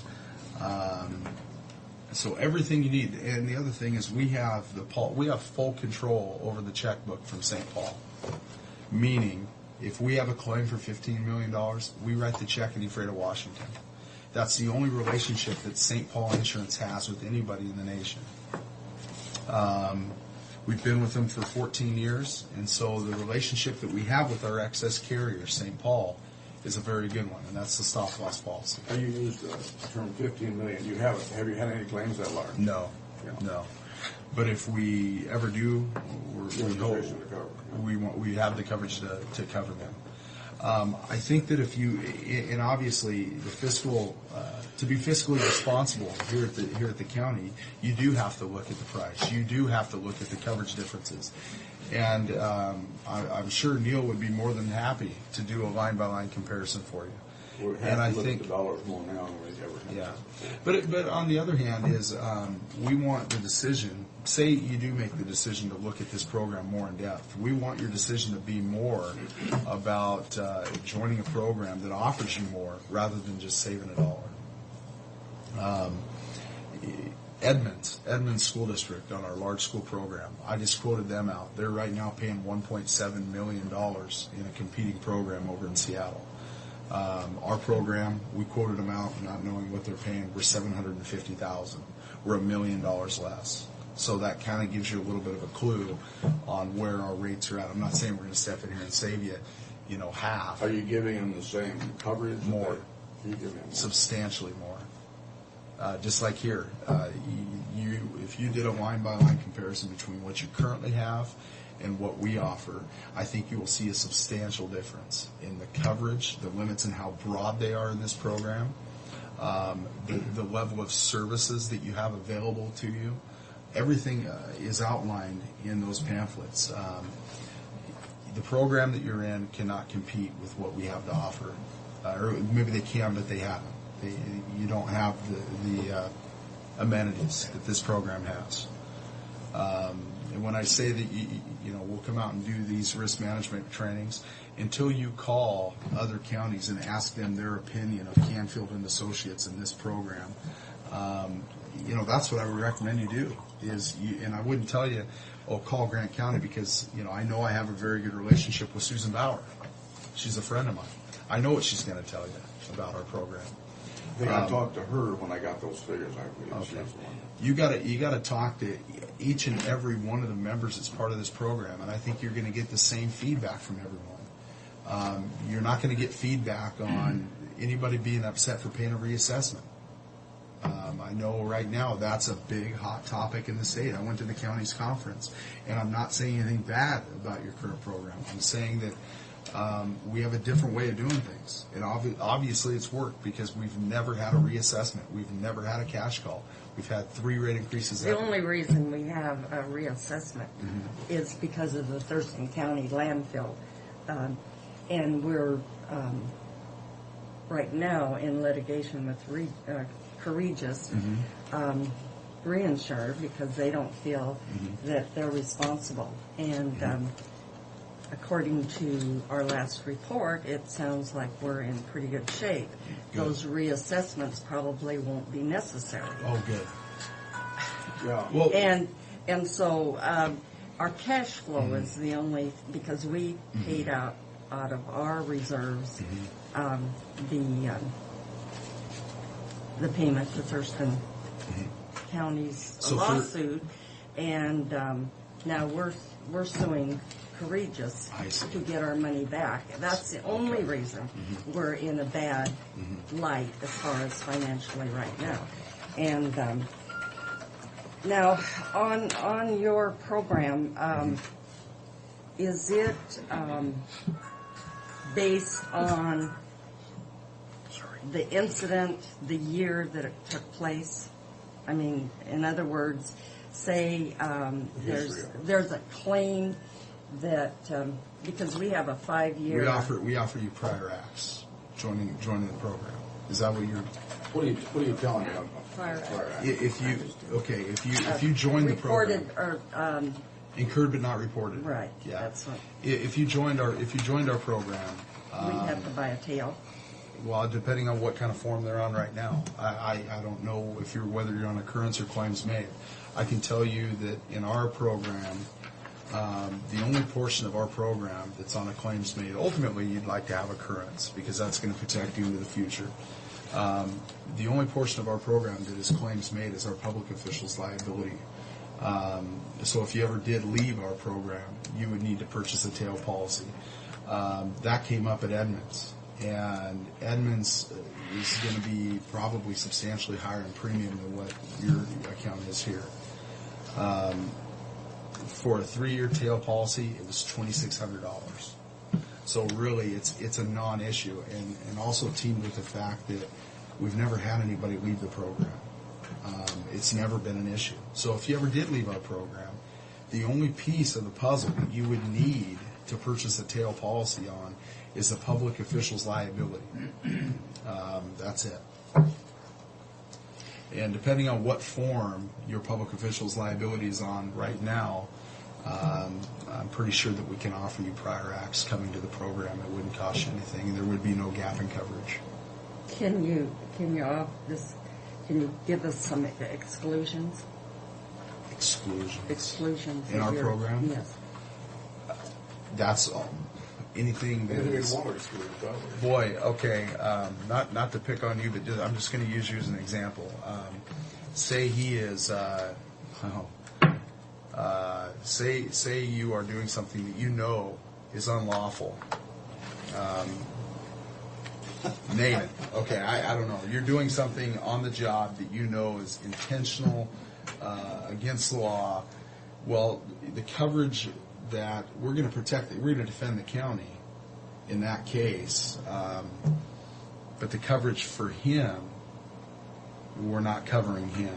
But the county, the damages that come about in that lawsuit for the county, yes, we're going to defend you. What you're saying is you're not covering his personal liability. That's right. You're covering the county liability. That's right. Now, say if he did something that he didn't know it was illegal, but technically it is. Well, he went about it knowing that, I don't see a problem with this, but come to find out, yes, it's against the law. Well, he didn't know, so we're going to cover him. We're going to defend him. Okay, but if he intentional act. How do you differentiate? Determine whether it's intentional or non-intentional or against the law through the investigation process. Yeah, that's pretty subjective. That's difficult. Yeah. Well, I think that if you talk to any of the members of our program, especially when it comes to claims, I think that you're going to find that I don't think you're going to find any negative feedback at all. Our members are happy in our program. The services that they get, the way that their claims are handled. If you have a claim, if Franklin County has a claim and you submit it to us, whether it's property or liability, you're contacted that same day. If you submit it at 5 o'clock in the afternoon, you're called before 8:30 the next morning. The services, that's our big issue, is service. We're huge on service. Well, naturally, we're interested in coverage, for sure, and certainly we have to look at the dollars right now. What we get for overspending. And this is the reason that I personally have been interested in having you talk to us, because I think we're being remiss as county commissioners that we don't explore other options. And I think we have to do that. Absolutely. I think that what you're going to find out is you're going to get a lot more bang for less buck. There's a lot more, and I don't have a copy of your current policy in front of me, and I hope you don't take this as any kind of a personal slam against your current program. I just think that we have more to offer. And when you look at the program side by side, I don't think you can deny that. I think you'll see the differences in coverage, the differences in product, the differences in services, workshops, police and law enforcement training. The list goes on and on and on and on and on. Combined with the stability of rates, I think stability is a huge, huge thing, where you can actually set a budget from year to year. And our members don't have a hard time with that. What do we have to do to get this comparison? Neil can get you a 2-page application, and it takes somebody maybe not even 15 minutes to complete.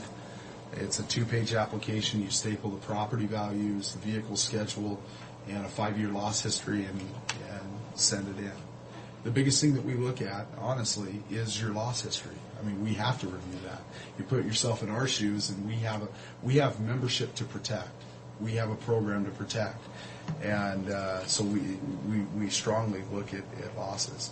Another thing is, if you do have claims in this program, I don't know what your current setup is, but in this program, if you have claims, you do not pay those claims back in your future premiums. Okay. Some like in a different market like schools or cities, you do. But the biggest claim we've ever paid was Davenport School District. They had a counselor that was running a modeling agency, and here's a camcorder, here's some clothing, make me some videos, and it kept escalating into a full-blown porno operation. That was a $5 million claim.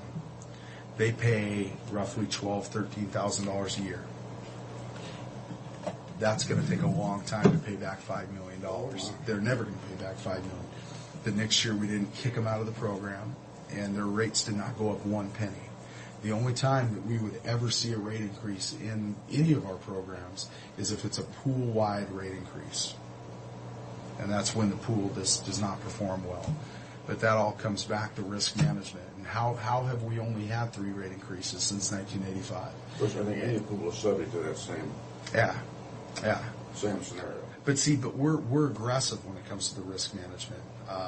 Every year we're out here in the county focusing on one area of your exposure, whether it's public works, whether it's complete facilities, and we write you back a report on what your county can do to minimize the chance of a claim. Now, we don't stronghold you and say you must do this or else. Basically what it is you join the program agreeing to do your part to control loss. So when you get the report, you do with the report what you wish to. And that's an annual thing. And it's looked for. The members actually look forward to that report, believe it or not, because it gives you direction on what to do to make the place safer from a property and liability standpoint. Well, I think, from my standpoint, I want to see us look at the comparison rates, but I think we as a board need to discuss what we want Neil to fill us out. But I assure you, if we don't in the near future, we will. At least get a comparison. You bet. Absolutely. I think it's something important that we do. I know we have a period of time to do this. We have to coordinate with the risk pool we're in now. Yeah. And hopefully nobody feels like I'm here hammering on your current program. I really hope that's not the feeling. I think that competition benefits you guys. That wasn't the intention of having you come in. The intention of having you come in was to briefly give us an idea of what you had to offer in your program. You bet. And I don't think we had to go into any deep explanation to determine that. But I appreciate the explanation you fellows have made to us. Well, as county government, we always have to be looking around to see that we've got the best we can do for the county bucks, because they're not ours. That's right. So, I respect that. Well, and I agree. I think the idea of bringing them down here was to give you an option, to take a look and see if there is another market that might benefit you and the people. I pay taxes in Franklin County, and I know that people are always looking for money. You bet. And We are that's part of it, and of course the other things that Scott points out are hopefully advantages that might help the county too. But only time will tell on that. We have to sit down and look at the policy and get a comparison, and this is what we'll be interested. You know, Jerry Finch at Whitman County, he's a great person to talk to. Being that the Whitman County just left. Jerry Finch? Jerry Finch. What's his position? He's a commissioner. Oh, Jerry Finch, I don't know Jerry. Yeah. Well, Jerry I do. Finch. Yeah, down at Whitman County. And The Whitman County wasn't a member since their administrator passed away, who was the board of director. That's when the insurance changed. So maybe it's because you're a person's on the board of directors that you feel protected. That I feel protected? That I feel protected. And the Oh, former that's right. administrator Okay. from Whitman You County. bet. And so if I feel or appear to be abrasive, I apologize. But I do think we need to set the two policies side by side, because what I've understood in talking with just a couple of weeks ago, that we're comparing apples with oranges. Now, whether that's true, I don't know, but the best way to find out is to look at it. That's right. Yes, to put them side by side and compare and go from there.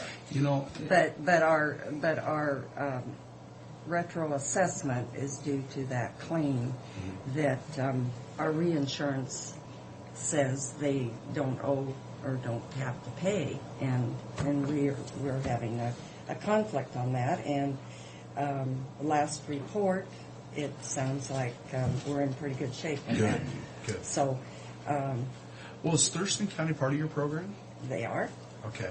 See, that's another difference in philosophy. We stay And away from Clark County and Okay. Yakima County, Spokane County. They're big players in our group. See, that's a difference in I'm not saying it's right, wrong, or indifferent. It's just a difference in philosophy. The way we see it, we want to put like entities together. That's why we would stay away from the Yakima County, the Spokane County, the Clark County. They're too populated for our program. With large populated areas come with big claims. And I think if you look at the overall loss history pool-wide, I think that you're going to see the bulk of your claims have come from the large populated counties.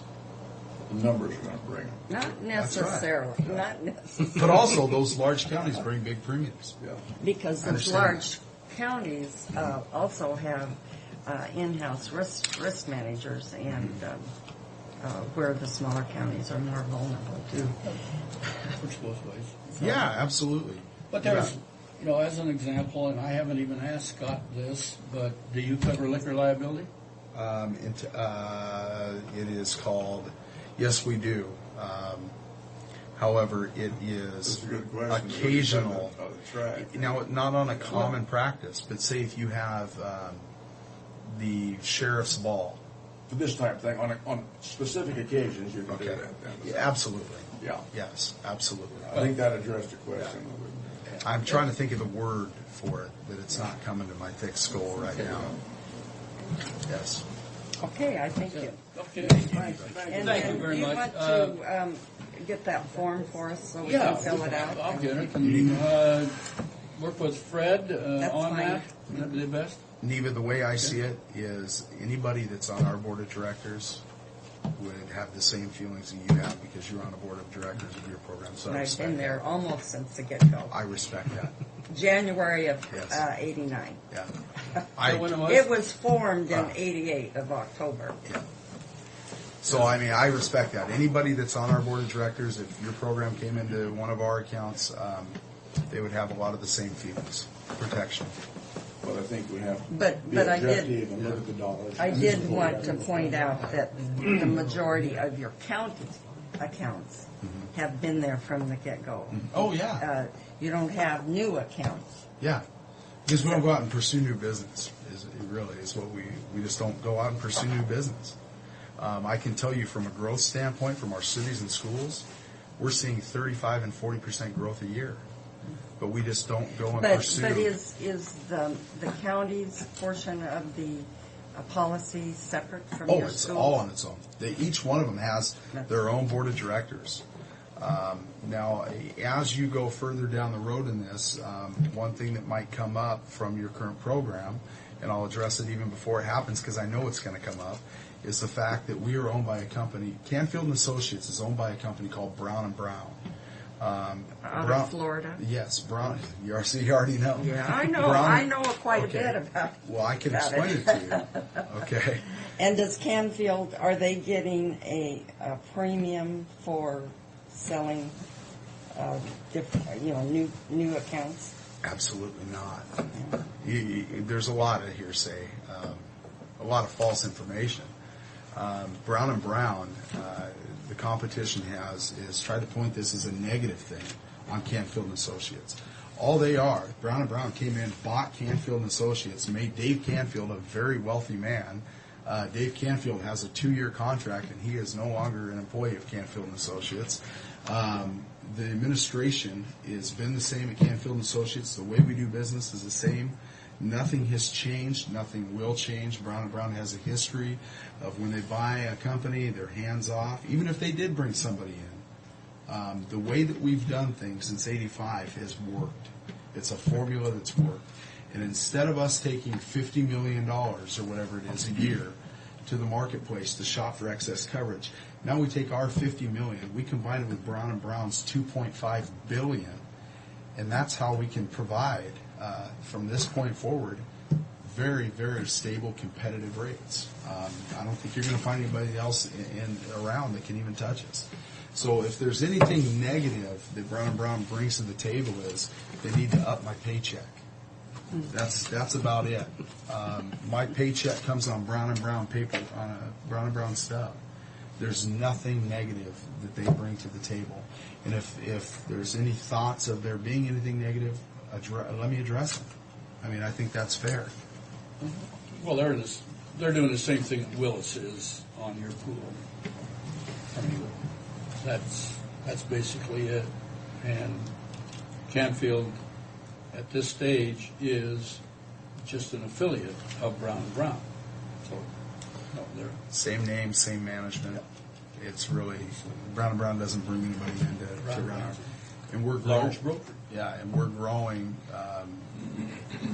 We're tripling the expected goal that they have put forward in front of us. And so, obviously, when you're doing things like that, they're hands off. I mean, they don't. Okay, I think we need to move on. Thank you, gentlemen, so much for coming. Nice to meet you. Good to see you again, Thanks for your Neil. time. Appreciate it. Fred, thanks. I'll give you Thanks. we can talk some more. Take care. I've got one other thing I need to talk to you two about. Okay, Fred, are you up? I guess I'm up with Roger. See you, man. See you, Julie. Yeah. Okay, fine, Neil. Bye-bye. Who's speaking at Chamber today? Larry James, the Oh, from WSU? or- chancellor at WSU. Yeah, okay. I talk on a 4-year university. Boy, you don't have very much on your agenda. No, that's all I have. What does that mean, That's a Brad? You're good awfully thing. quick, or? No, what? that's a good thing. The more I have on my agenda, the more trouble we have. I got a question for you, though, when you get finished with. Well, actually, Bart, I have a Chamber of Commerce here. Roger came to me last week, and I guess with a discussion that you had with Anita about me becoming, The liaison. yes, with the Chamber. So I just wanted to discuss it with the board and find out what you guys want me to do.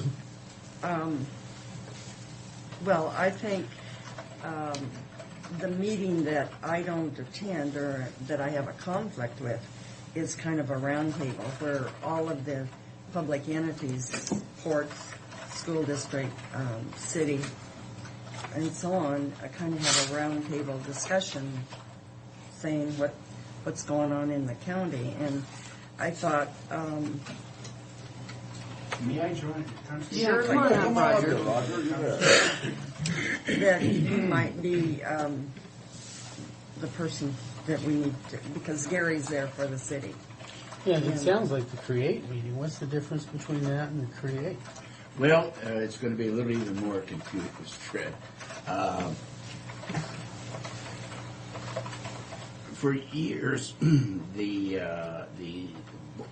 chamber has had both an elected board of directors and a group that we call liaison members, and these are, as you point out, Neva, representatives of the civic entities, the county, the city, court, PDDA, the school, and I believe that's about it.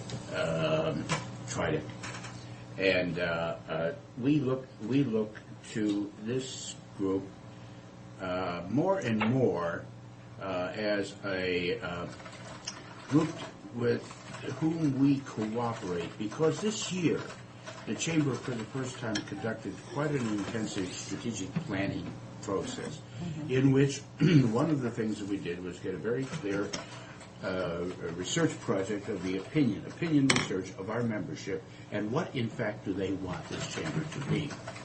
And 2 points came out very strongly. They wish the membership, the business leadership of the community wants the chamber to be a virile economic development entity to work with other bodies, such as the county, such as the port, such as Tridec across the river, in attempting to generate, to strengthen our economy for the projected increase in population. Secondly, to become a more vocal voice of the business community to all entities, including yourselves. What the membership of the chamber did not want, very equally clearly, was to become a social organization. And the important fact is, I think that many people feel that that's just about what the chamber had in reality become. So we find ourselves on this Titanic trying to change the direction about 180 degrees, and we believe that having a strong county representative in the form of Fred, after we discussed, is a very valuable step in that direction. Now, the time conflicts that Ms. Coughlin had was we do have a board of directors meeting in which all of the liaison members are not only welcome, but we are going to try to strongly suggest that they attend as often as possible, is on the third Tuesday of every month, and that is in conflict with your schedule. So. And I felt bad that I haven't been able to attend. I think we need to be at the table. Because for quite a long while, the chamber didn't have the county at the table. And that's one of the reasons I agreed to be the liaison, because, of course, I've been a member since the early 80s. So, well, this is also a subject where and I think if we have Fred be our liaison, I think we should look at buying a chamber membership for Fred. I don't expect my membership to be paid because I pay that every year, but if we're going to ask Fred to be part of it, I think he should be a member. Well, the chamber does appreciate that, and there is, of course, a nonprofit category which is relatively modest. It is $150. I would be prepared, however, given the current situation, as Commissioner Brock has eloquently pointed out this morning, watching pennies and dimes and nickels, we could certainly waive that for a period of a year. That would be appropriate, and I'd be very delighted to offer that. And in fact, I did bring our little membership package. May I pass this across to Mr. Bowen? And absolutely. I don't know if the other commissioners would you care? feel I'd be happy to. That's a good idea. I'm certainly willing to consider it. I think we probably shouldn't make a determination right this moment. But no. That's your pleasure. I think it's a really good idea. Well, thank you very much, Mr. Miller. Well, this is informative. Yeah. May I leave it for, and additional copies, of course, available to listen. So my point was just to hopefully welcome Mr. Bowen to our numbers. And, of course, everyone is always welcome at our Monday noon luncheons. And today we have, we just mentioned Dr. Clark, I believe it is. No, Larry. James. James. Yeah. The chancellor of the university down. So That will be quite interesting. it would be very interesting. Well, we're very concerned about. I'm very interested also next week with the problems that surround the reduction in ocean freight from the Port of Portland, and we're having a representative of the Port of Portland come up and tell us what his Today? next No, week. next week. I was going to say, Because that's this going to is- be a full schedule. This is vital for the continued flow of agricultural products for export down the river. You know, Oh, my. And it is just, it's an extremely delicate situation. So we wish to take a strong, the Chingles take a strong position, and we know that we have the support of yourself. Anybody upriver doesn't support that. Oh, my. Oh, really. There's a little bit of good news, a little bit, not good enough, but some. As you know, there were 3 foreign shipping companies, and there is no American merchant marine to speak of at all anymore. And 2 of those companies have left. One has left, one has announced its departure, I believe, the end of the year. And the 3rd company, however, has announced within the last week that it's going to add 1 more stop a week, a call, incoming vessel in Port of Portland. And in fact, that shipping line will add on that same vessel a stop in Japan, which it was never served before, since 90% of the pressed hay leaving the port of Pasco is destined for Japan. That is a very important, some good news. It's not good enough, but it's a little bit. That's good news. It really is, yeah. That's good news. Yeah. Well, Mayor, thank you for your time. Yes, Thank you, Roger, thank for you. coming in. Appreciate it. As I say, if we would welcome Mr. Bowen, and I'm sure that he would be very happy to keep you well up to date on what the schedule of our speakers is, as well as businesses transacted. And we do have a board of directors meeting with the Alliance members tomorrow, and we would certainly welcome Fred if your decision is that he could join us. Thank you, Roger. Yes, Thanks so much. Thanks, Roger. Thank you.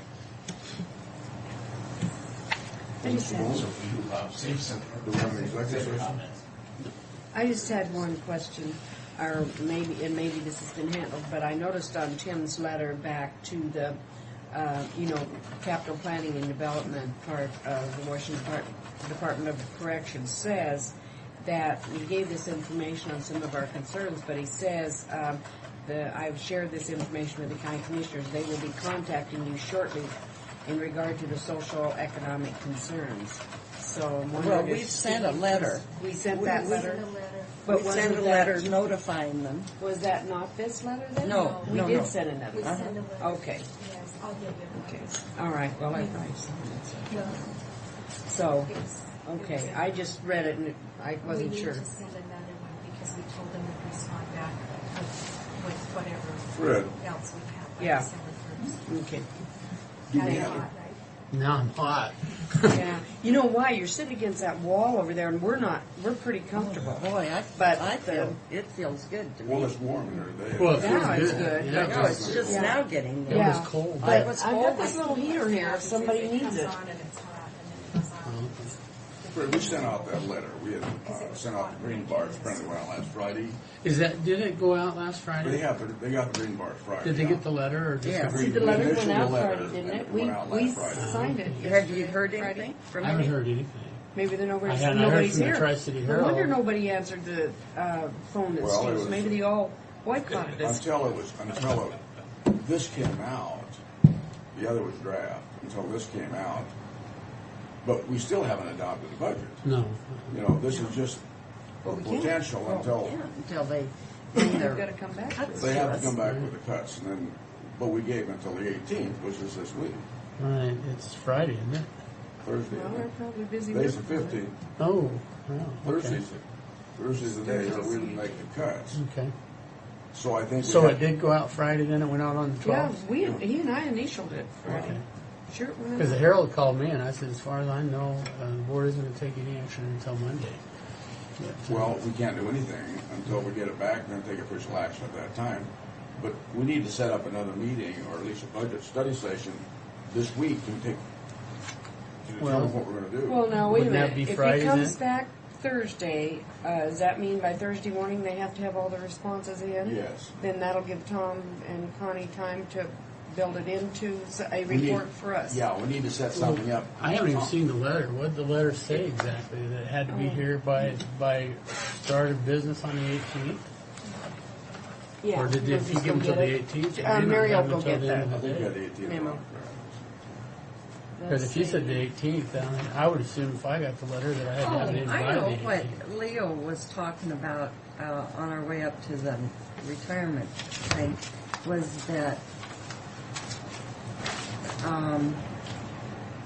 they had to, by statute, pass their budget by the end of 29th of November. 29th of November. Then he That said must be we're theirs. a little different from Franklin Well, it counties, would but be I didn't this think county. we. But I I'm didn't think counties thinking made is that that might have been determination. their advertisement day.